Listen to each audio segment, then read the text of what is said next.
जी अस्सलाम वालेकुम दोस्तों, मेरा नाम है तनवीर। आप देख रहे हैं मेरा यूट्यूब चैनल पी4 परदेसी। उम्मीद करता हूं कि आप खैरियत से होंगे। दोस्तों आज रमज़ान जो है वो 17 हो चुका है और हम लोग, आपको पता है, पहले भी वीडियो में बता चुका हूं कि हम लोग ओमान में हैं इस वक्त। और ओमान के अंदर मौसम जो है वो अभी थोड़ा थोड़ा गर्म हो रहा है और हवा जो है वो जब चलने लगती है तो फिर तो थोड़ा मौसम ठंडा हो जाता है, लेकिन अगर हवा ना चले तो फिर काफ़ी गर्मी जो है वो महसूस होती है।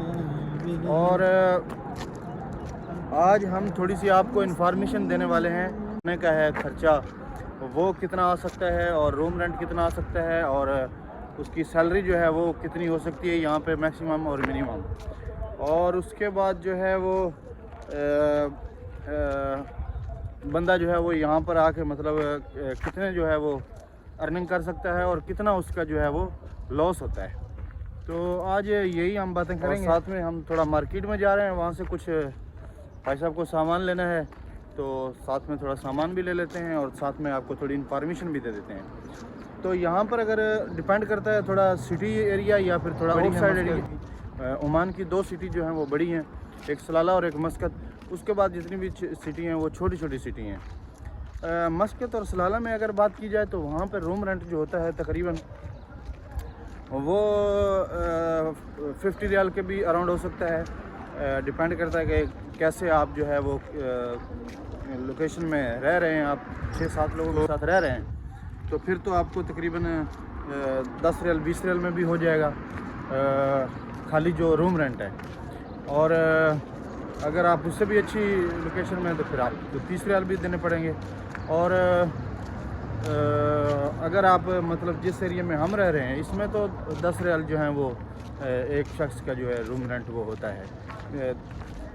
तकरीबन कोई 5-6 लोग होते हैं और मतलब एक रूम में, और आपको जो है वो आसानी से मिल जाएगा तकरीबन 10 रियाल में, ठीक है।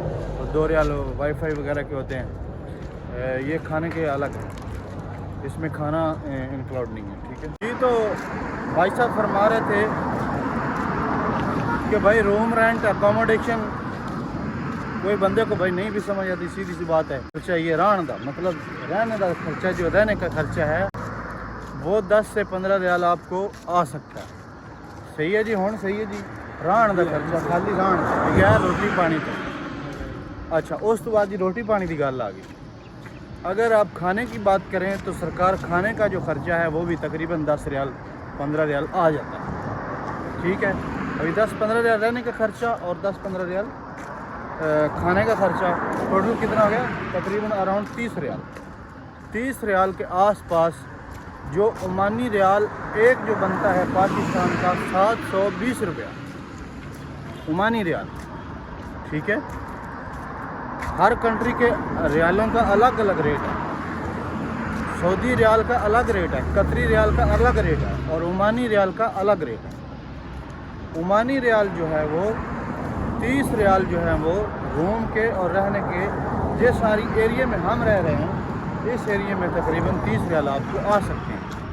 और यहाँ पर अगर बात करें कि यहाँ पर पे क्या मिलती है, यहाँ पर मजदूरी क्या मिलती है, तो वो हम आपको ये बताएं। अगर आप किसी बिल्डिंग लाइन में काम कर रहे हैं, बिल्डिंग लाइन में जनाब आपको मिल सकते हैं तकरीबन 8 से 10 रियाल। डिपेंड करता है आपकी उसके ऊपर, हुनर के ऊपर, कि आप मैसन हैं तो आपको 10 रियाल भी मिल सकते हैं, 8 रियाल भी मिल सकते हैं। और उसके अलावा अगर आप मज़दूर हैं तो आपको 5 से 7 रियाल 8 रियाल तक मिल सकते हैं। और काम की कंडीशन अभी सही नहीं है, काम अभी अच्छे तरीके से नहीं मिल रहा। क्यों भाई? बिल्कुल। ये नहीं है कि आप सोच लें कि मतलब कि 7-8 रियाल या 10 रियाल, यार इतनी वहाँ पे मजदूरी है तो अगर महीना लगाएं तो भाई ये तो बहुत ज़्यादा पैसे, महीना लगता नहीं है भाई, क्योंकि काम थोड़ा गड़बड़ है। साथ में ये भी आपको इन्फॉर्मेशन ठीक है। मिलता है 1 हफ्ता, मिलता है 2 हफ्ते, 1 हफ्ता काम मिलता है, 2 हफ्ते आपको फारग बैठना पड़ता है, ठीक है। फिर आप ये सोच लेंगे भाई वहाँ पे तो इतनी मजदूरी है तो हम जनाब फ़ौरन से 6 लाख का वीज़ा पकड़ें और जाएं। ऐसी बात सोच समझ के, सही है। मजदूरी करना भी बहुत मुश्किल है भाई गर्मी में। और वो तो पहले वीडियो में बता चुके हैं कि वो, बाकी आप भाई लोग हमारी वीडियो देखेंगे तो आपको पता चल जाएगा। तीसरी दफ़ा हम मार्केट में आ रहे हैं इसका जुब्बा लेने के लिए। और ये इसका जुब्बा पसंद नहीं है भाई, कोई खुला है तो कोई छोटा है तो कोई मोटा है। अब तेरे नाम का जुब्बा कहाँ से लाए भाई हम, सिलाया। चौथी दफ़ा है तुम्हारे लिए मार्केट में आते हुए। मठा हो क्या? तो प्रॉब्लम भाई साहब ये हो रही है जुब्बा लेने में कि ये हैं रेडीमेड जुब्बे और यूज़ड है, तो इनका मतलब ये अभी गला जितने भी हमने इसके नाप के चेक किए हैं उसके गले छोटे हैं, मतलब वो पूरे नहीं आते। सही है, और नीचे से तो बराबर है, नीचे से तो बराबर है मगर ऊपर से वो नहीं हो रहा, बटन नहीं बंद हो रहा, तो फिर इसका हमको कोई फ़ायदा नहीं मिल रहा। और बाकी हैं सब हमारे नाप से बड़े बड़े। लिहाजा हम चाहते हैं कि अब ये पहले जो हमने एक देखा था वो कोई लेके गया, वो ले गया कोई। वो कोई लेके गया भाई साहब, अभी हमको जाना पड़ेगा ऐसे भाई, फ़ायदा नहीं है। अच्छा जी भाई साहब, तो हम बात कर रहे थे कि बिल्डिंग लाइन का जो है, बिल्डिंग लाइन का मैसन जो है, मज़दूर जो है उसकी इतनी चल रही है। अच्छा उसके बाद पेंटर की तो उसके भी 5 से 7 रियाल होती है यहाँ पर, ठीक है। काम के हिसाब से कुछ लोग प्रोग्रेस से देते हैं, कुछ लोग जो हैं वो ऐसे ही मतलब लेके जाते हैं कि मतलब 7 रियाल क्या देते हैं भाई, ठीक है भाई 7 रियाल देंगे आ जाओ, ठीक है। उस तो बाद जनाब इलेक्ट्रीशियन दी, तो इलेक्ट्रीशियन का काम जो है वो थोड़ा सा अलग है, ठीक है।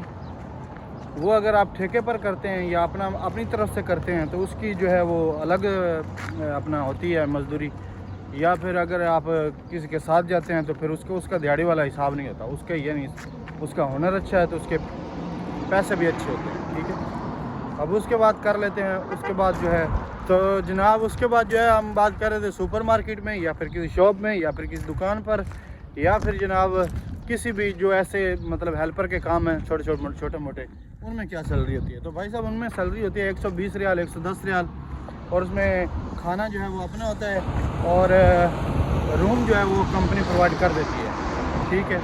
तो ये जनाब हो गया सुपर मार्केट और दुकानों का। और उसके बाद हम बात कर लेते हैं रेस्टोरेंट में। तो रेस्टोरेंट में कुक की सैलरी जो होती है वो 170 रियाल भी होती है, 180 रियाल भी होती है, 200 भी होती है और 150 रियाल भी हो सकती है।